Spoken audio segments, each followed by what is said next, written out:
I bought this thing to blacken the lamps.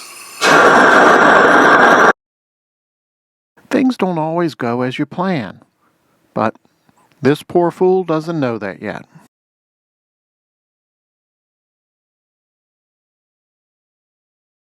I want to build a lamp that kind of reminds me of a skyscraper. This will be part of it. It'll be taller. This is sort of a quick prototype. This is the general idea. There'll be a lot of light that comes through these slots, and then this area will spread light generally. That's the idea. I have detailed plans. Most of the processes are fairly simple. I think the quality of the product is going to be a lot better than the individual sort of processes and technique and talent. That's kind of what I do as a designer, is try to design something for my own skills. I start by cutting the boards down to length, and then stacking them up the way you do in a YouTube video. I took out a second mortgage on our house and bought 6 oak boards from a big box store. I ripped the boards to width, but actually I'm doing this slowly and carefully and enjoying the process. I'm going to make 3 lamps, 2 of them with a burnt wood finish and 1 with a vinegar and steel wool finish. Unless the blackened technique turns out to be a fiasco, then I'll make 2 this way. So I'll get 2 lamps out of this one way or the other, in theory. I mark the boards to create the opening at the top, and then cut it out with the table saw.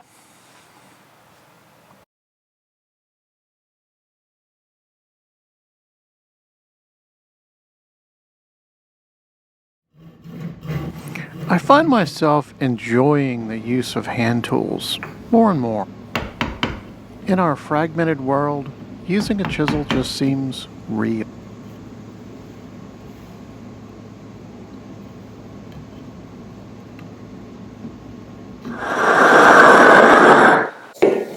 You know, the best woodworking projects give you an excuse to buy a new tool. And I bought this too. This is the pattern for the internal circle cutout. There are a lot of these, so I'll make a template. There are 2 different patterns, but the template can be shifted to mark either one. Sometimes it's just fun to bang on wood. So I seem to be obsessed with light and wood. I've been playing with these ideas for a long time, from our house to a shed to wood shop. I'm always sort of playing with wood and light. I know, I should get a CNC. Well, I don't know, I spend so much of my life staring into computer screens. I just don't want another computer screen in my wood shop. And sometimes I just enjoy kind of slow, repetitive work. I think it's meditative in some way.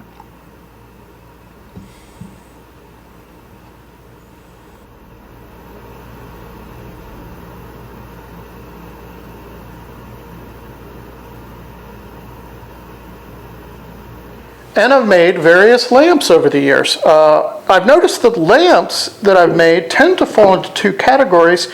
There's sort of accent lamps where there's an interesting pattern of light, but not enough light to read by. Or area lamps where you get enough light to read by, but not both. So this, I think, will achieve both. We will see. First I glue one corner of the tower, making sure it's square. And then I glue up the other 4 corners. It fits together like a pinwheel. Next it's time to make the top. It's just a square with the corners cut out so that the verticals of the tower can be glued in place. I cut the squares on the table saw, then cut the corners out on the table saw. Once you get the settings right, it's fast and enjoyable work.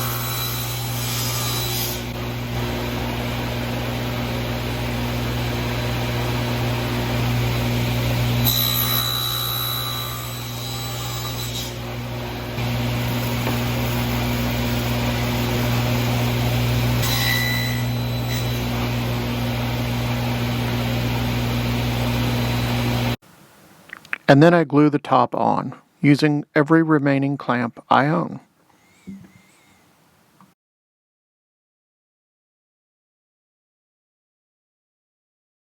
So the light coming through here will be an interesting pattern, and then this will distribute light, and it'll be...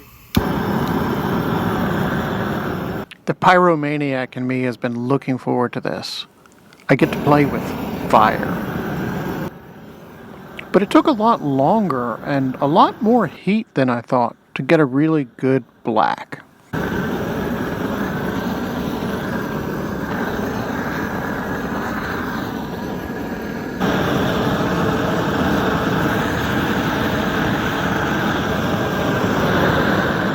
The burning created a beautiful texture and a beautiful surface, but there was so much heat the glue joint started to open up. This was the first indication that I may have a problem with my plan.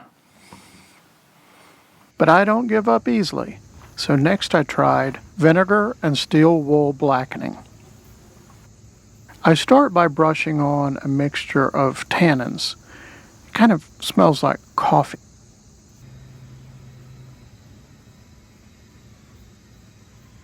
And then I brush on the vinegar and steel wool mixture, which blackens it immediately. It's just kind of cool to watch.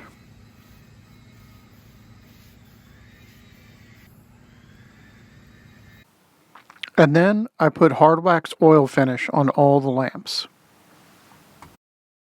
When I was doing a prototype for the windows, for the building that we're building, where I used this chamfer bit to create a profile for the window, and I thought, wow, that would really work nicely for one of these lamps.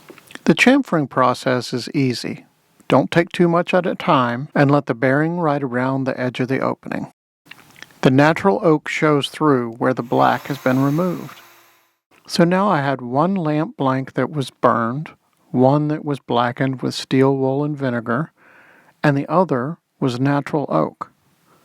And there was a weird feeling that I was really liking the natural oak more than the blackened. I think maybe there was too much contrast, or it just wasn't necessary. One too many design moves, maybe. Plus, it was just harder than it needed to be. Maybe I was just trying too hard. All these things come to mind when you realize that maybe you've gone down the wrong road as a designer.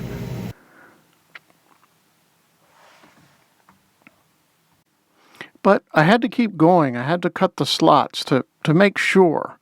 And there's a certain amount of kind of sunk cost in all the time that's gone into these before I actually decide that this wasn't a good idea.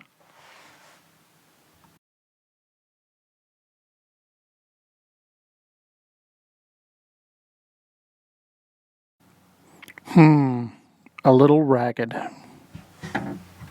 At this point, my mind was about as woozy as this shot is. Note to self, don't run the dust collector and film at the same time.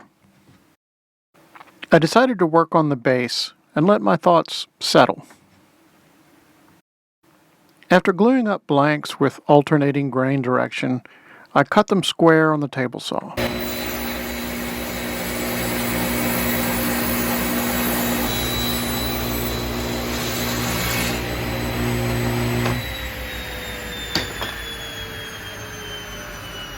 And then I drilled holes to mount the electrical socket for the lamp.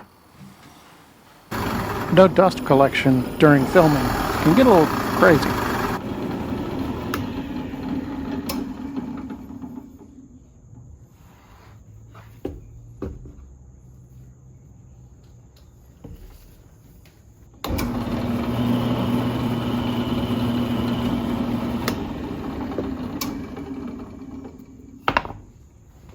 There needed to be an opening in the bottom for the cord, so first I drilled a hole and then I squared up the sides. My first instinct is to use a power tool, but I'm finding more and more opportunities to just pick up a saw.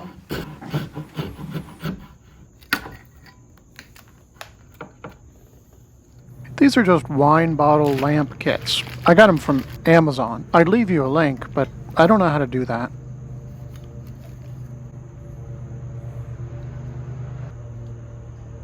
I tried a few different bulbs. I liked these spotlights. The first ones were 5,000 Kelvin and they were just a little bit too white. Ultimately, I got some spotlights that were 2,800 Kelvin, much warmer. The blackened lamp was nice, but I just thought it could be better. It can be a relief once you accept that you've gone down the wrong road on a particular project. It's time to slow down, restart, rebuild, renew, rethink. I can reuse the oak bases once I cut slots in them for the electric wires.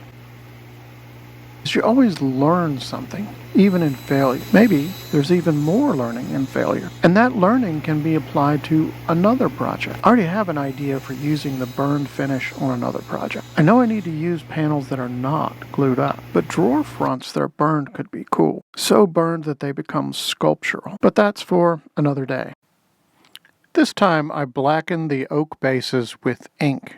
The real problem with blackened finish, both burned and vinegar blackened, is process. Designers are taught to focus on the end product, not the process to get to the end product. I spent many years in architecture school as a student and a teacher, so the habit of thinking about end before means is in my blood. The underlying process mistake I made was creating a finish too early in the build.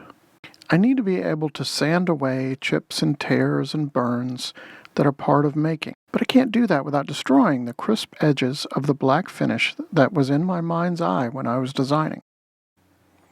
And so I build the tower portion all over with cherry.